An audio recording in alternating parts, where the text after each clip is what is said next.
the margin of the ocean. One pleasant evening in the month of June, the pleasant singing blackbird his charming notes to tune. 'Twas there I spied a woman, all in great grief and woe, conversing with young Bonaparte concerning the bonny bunch of roses. And then up and spoke the young Napoleon, and he took hold of his mother's hand. Oh, mother dear, be patient, and soon I will take command. I'll raise a terrible army, and through tremendous danger go, and in spite of all the universe, I'll conquer the bonny bunch of roses. And when first you saw the great Napoleon, you fell down on your bended knee, and you asked your father's life of him, and he's granted it most manfully. 'Twas then he took an army, and o'er the frozen Alps did go, and he said, I'll conquer Moscow, and come back for the bonny bunch of roses. And so he's took 300,000 fighting men, and kings likewise for to join his throng. He was as well provided for, enough to take the whole world along.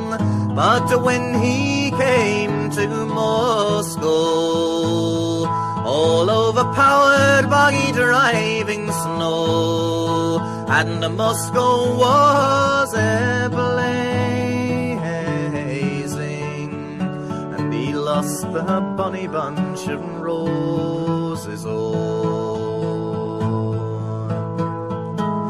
Oh, my son, don't speak so venturesome, for England she has a heart of oak, and England and Ireland and Scotland, their unity has never been broke. And so, my son, thank God you're a father.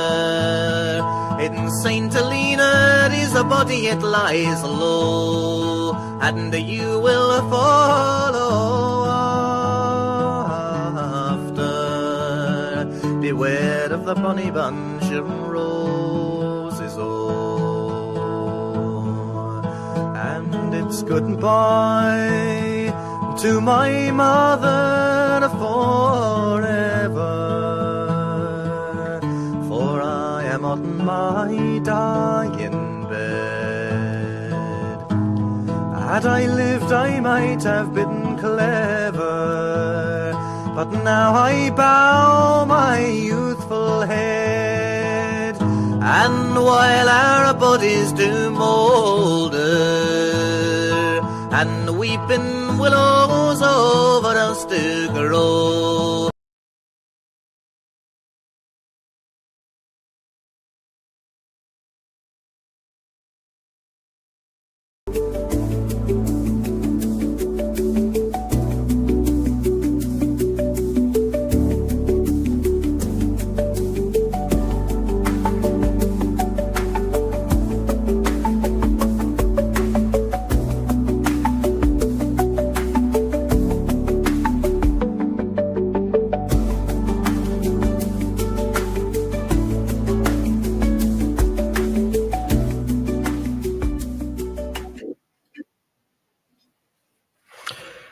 And we are live and on camera. So, good morning, everyone.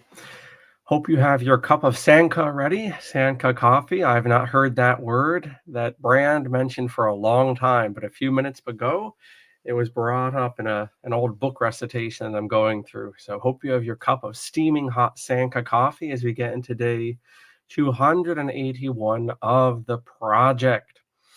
And we'll get settled down here. I'm John Coleman from Institute for the Humanities, an alternative college and high school here on New Milford, Connecticut, USA. The purpose of this broadcast is to indeed continue our trek through the outline of history by H.G. Wells with a bit of poetry. And this is a part of what we call the project here at ApocatastasisInstitute, which is our unified curriculum. So part of that we're getting into right now. And then if you enroll in our classes, we still study, all of us, whether you're a distance learner, an informal distance learner on the internet, or properly enrolled, or one of our monthly seminarians. In any case, we all study the same material at the same time on a cyclical basis, but depending on your enrollment, that will, of course, adjust the intensity or the depth that we get into. So if you're a monthly student, for instance, there's a bit more reading on the side, a bit more discussion, private classes, and certainly if you're involved in our undergraduate program. Anyway, you can find out all about the project on our website. And I have here our screen share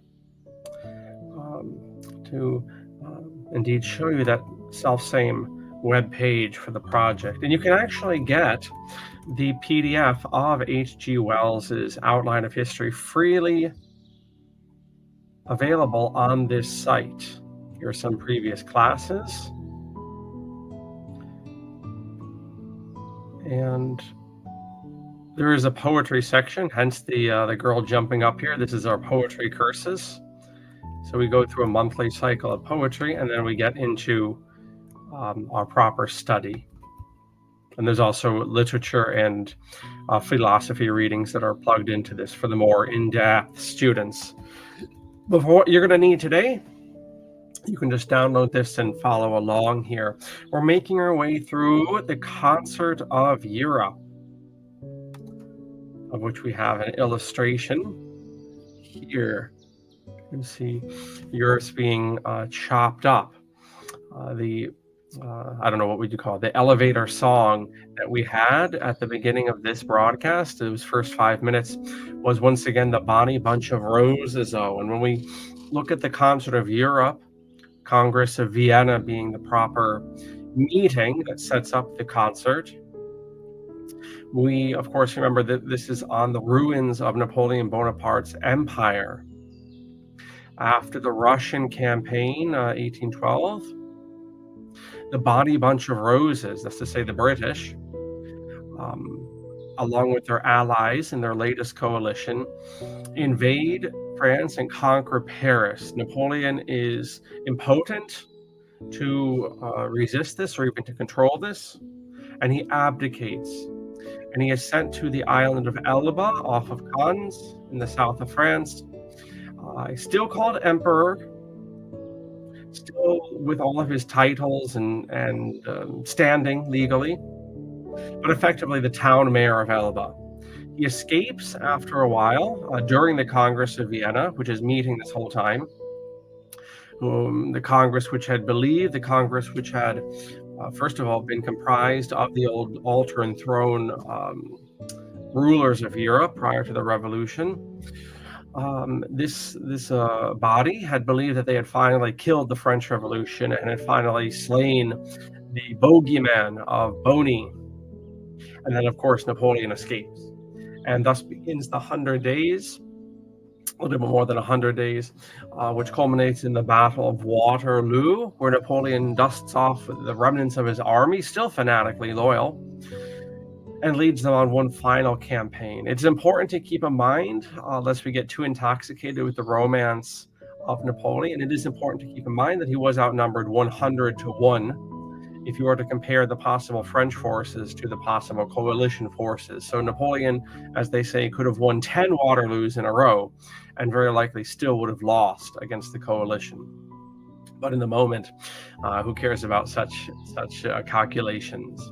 Anyway, after that, Napoleon is deported to St. Helena, which is in the South Atlantic. We looked at that on Friday on the maps, and we saw how stark that second location was, quite literally in the middle of the ocean, equidistant between Africa and South America.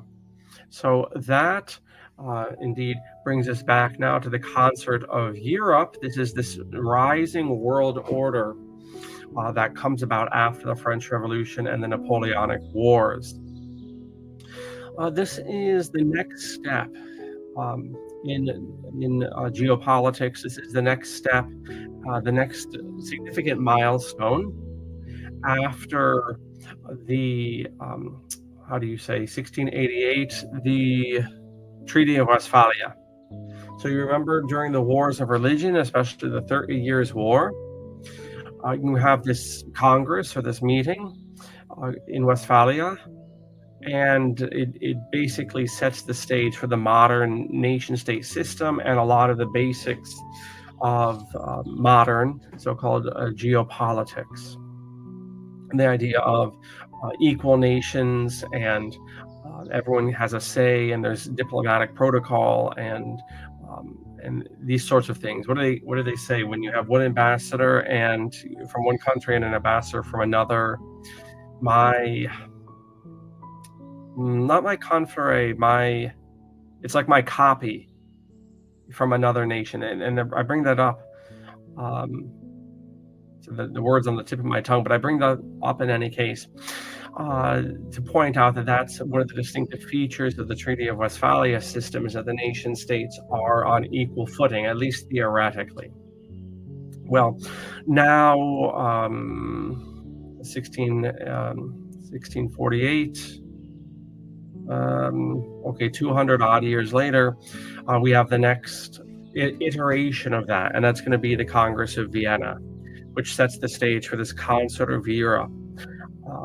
And the Concert of Europe is this ordering of the post-revolutionary European order, and that's more or less going to hold until 1914, until the First World War, with some exceptions like in Crimea in the 1850s, and of course in Germany and France in 1870, the Franco-Prussian War.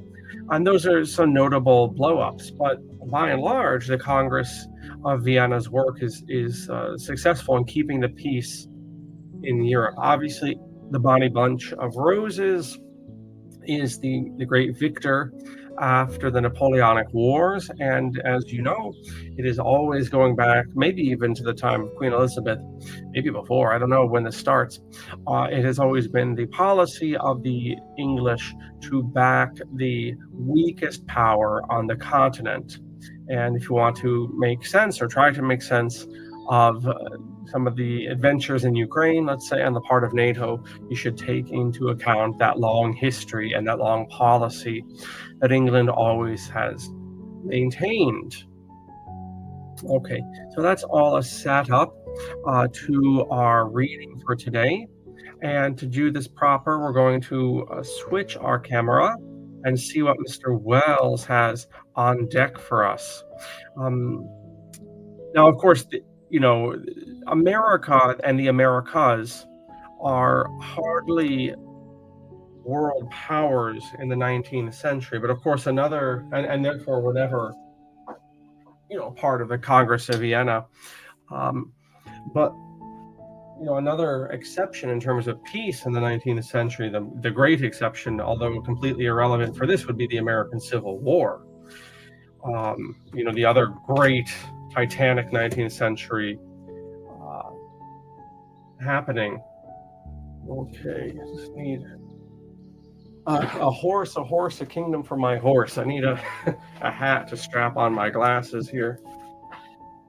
All right, anyway, for nearly 40 years, the idea of the Holy Alliance, the Concert of Europe, which arose out of it, and this series of congresses and conferences that succeeded the concert. So you have these follow-ups, these conferences that follow up Vienna, kept an insecure peace in a war-exhausted Europe.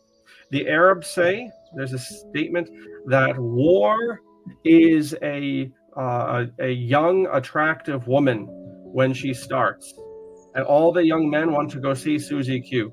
It's a simile. War is this very sexy young woman, and all the men run out to meet her. But when they embrace her, she turns into a stinking old hag. Think about that scene from The Shining. And that's the case with wars time and again, whether it's Napoleonic Wars or the Civil War, for instance, in America. I remember there was a woman from the border states. I lately finished a very extensive reading on the U.S. Civil War, but just to this very point, war is a sexy young woman until you embrace her, and then she becomes a hag. There was a woman from the border states who was a fire-breathing secessionist, just spit in vinegar for the Union, and she was very upfront about this. But by the end of the war, she said, there was not one thing, after all the raiding, after all the massacres in the border towns, after all the burned out houses and the theft, she said after 4 years of war, she who was once a spitting, fire-breathing secessionist, there is not one thing in this world she wouldn't give to see Union soldiers. War is a scourge, and people get very burnt out by it, very understandably so, no matter how vociferous they once might have been. Europe is exhausted in 1915.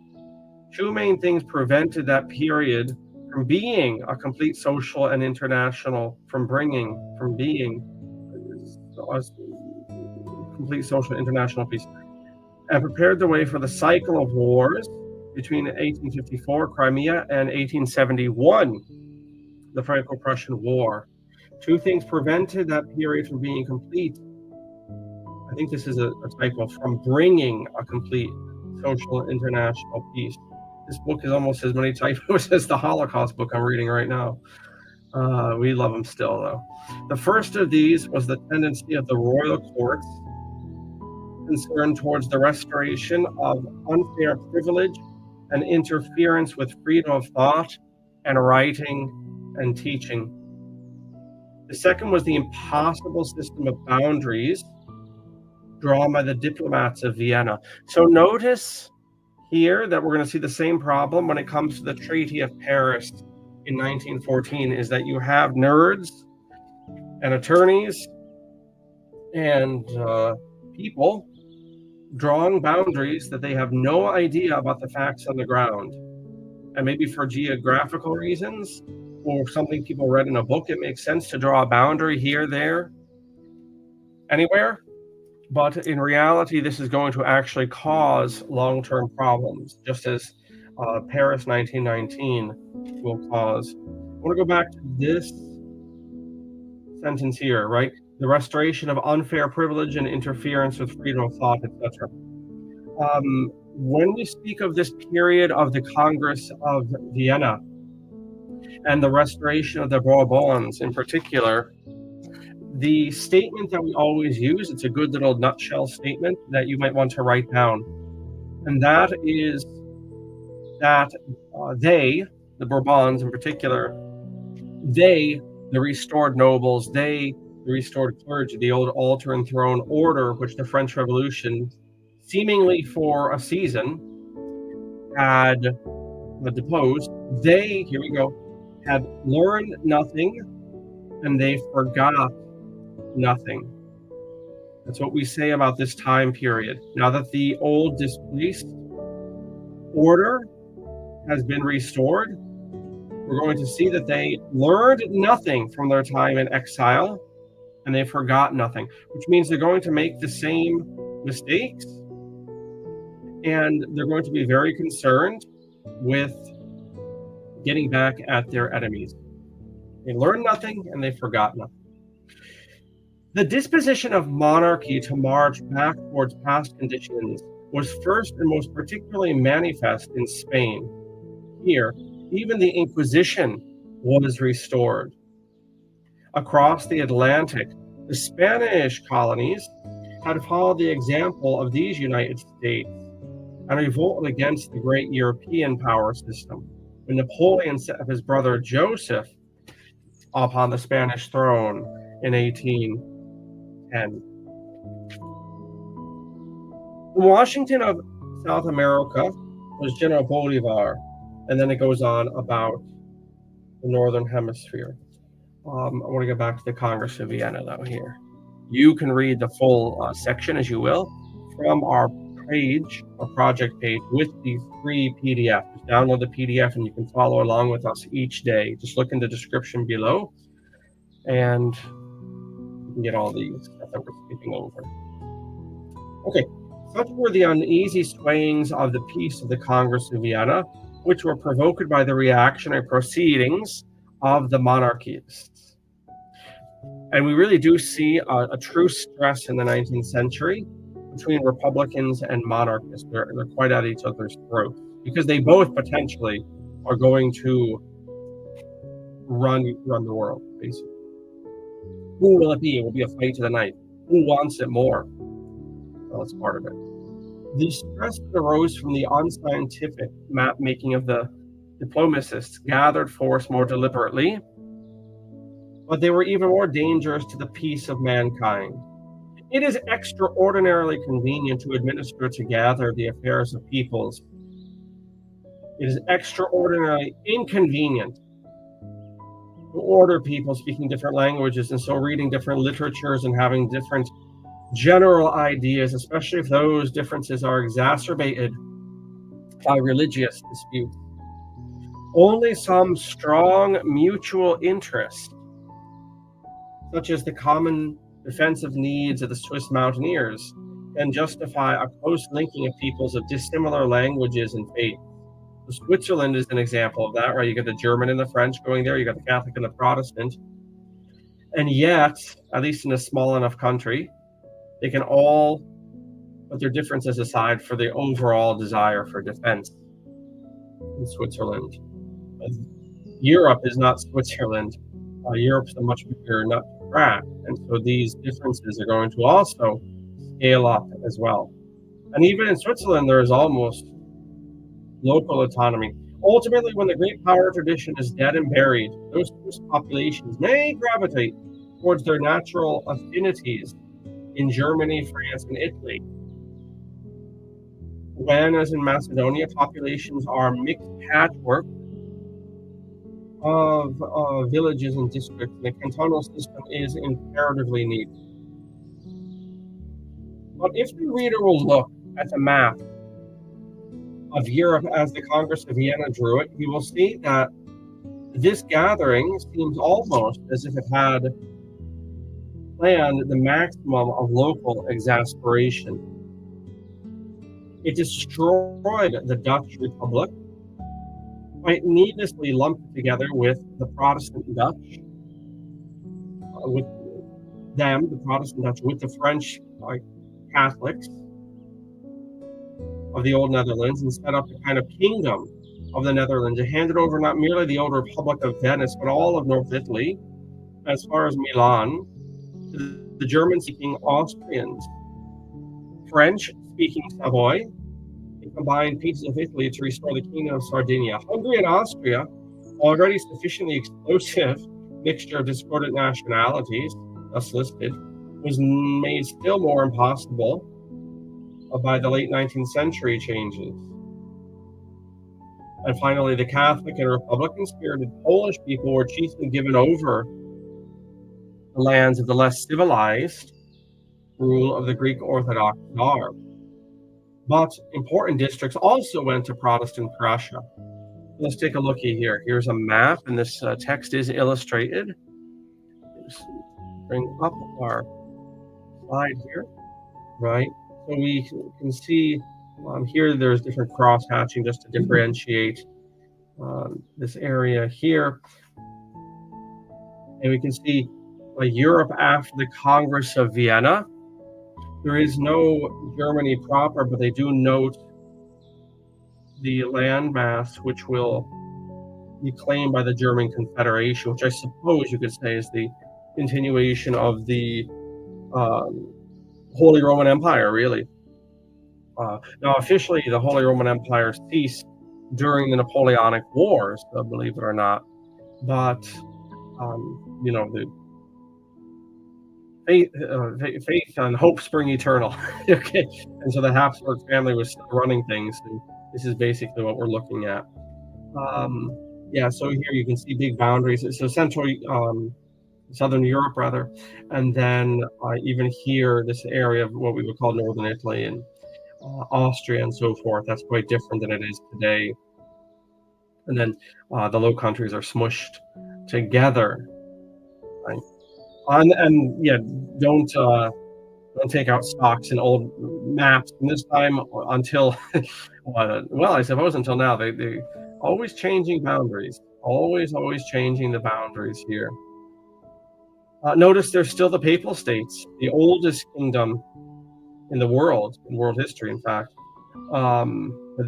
As of 1815, of course, very much still there and still fouling up the hopes of Italian liberals to, here I am pointing at Italy and you can't quite see it, trying to unify the kingdom. Okay, so in our closing minutes together, and it's a shorter class today, I'm going to change this and we're going to get on screen the little article here from Oxford Public Law on the Congress of Vienna. And that will set us right as rain for a very crazy 19th century of evolution, of more liberal revolutions, of course, technological change. Maybe more than anything, technological change is in the offing in the 19th century. And there we go.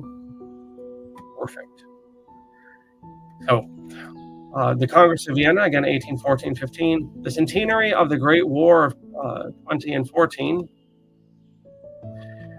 has generated an impressive, these pop-ups, you'll never see the end of this. You just have to accept this to see.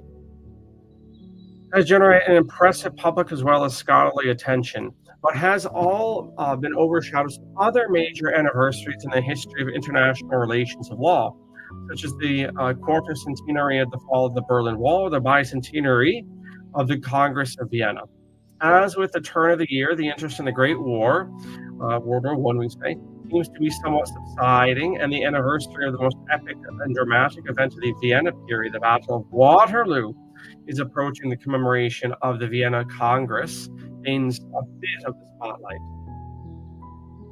The Congress of Vienna marked the establishment of a new political and legal order in Europe for after more than 2 decades of turmoil and war following the French Revolution.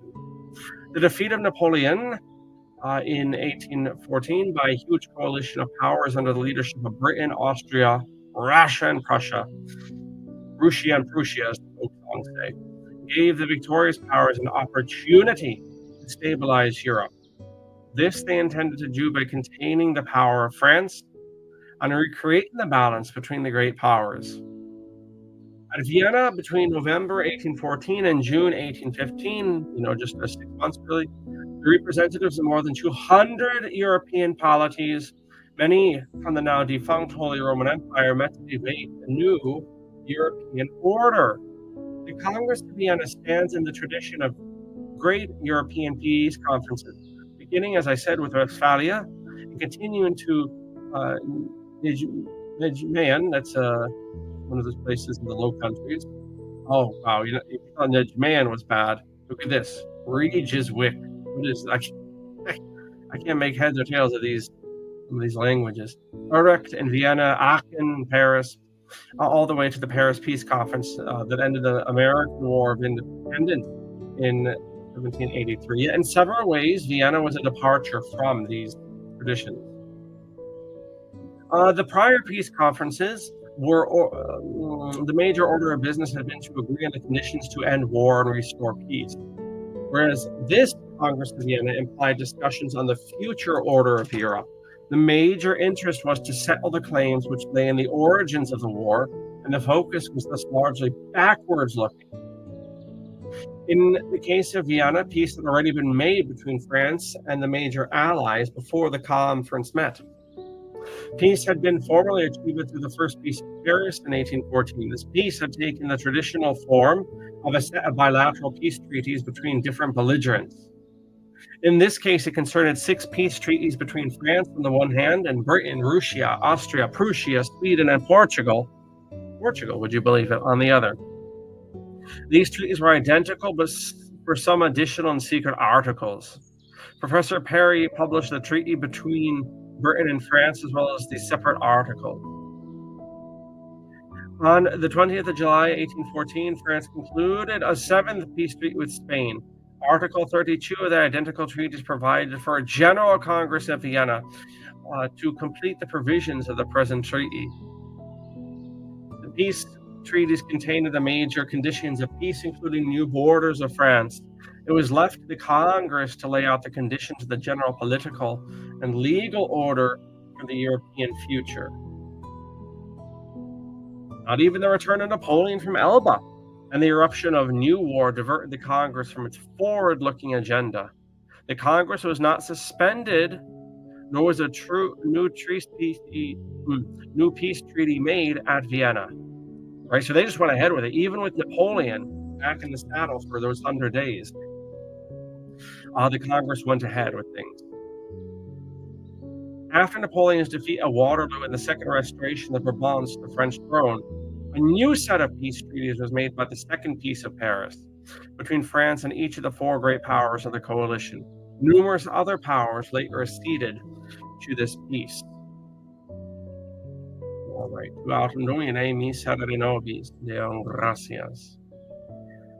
All right, very good, very good. We're going to put down the bird here. I have to boogie-woogie to an appointment. But tomorrow we're going to be looking at some points from the chapter in the outline of history on the crazy 19th century. I think the next one that we're looking at tomorrow is on technological and mechanical changes. So with that, thank you for hanging out here, and please consider enrolling in Apocatastasis's or attending some of our coming webinars. It's a great way to support our college and for you to get enriched. We have an autism ultrasound coming up in a couple weeks, which would be great to have a lot of you hang out for with us. All right, take care. Have a grand day. Bye.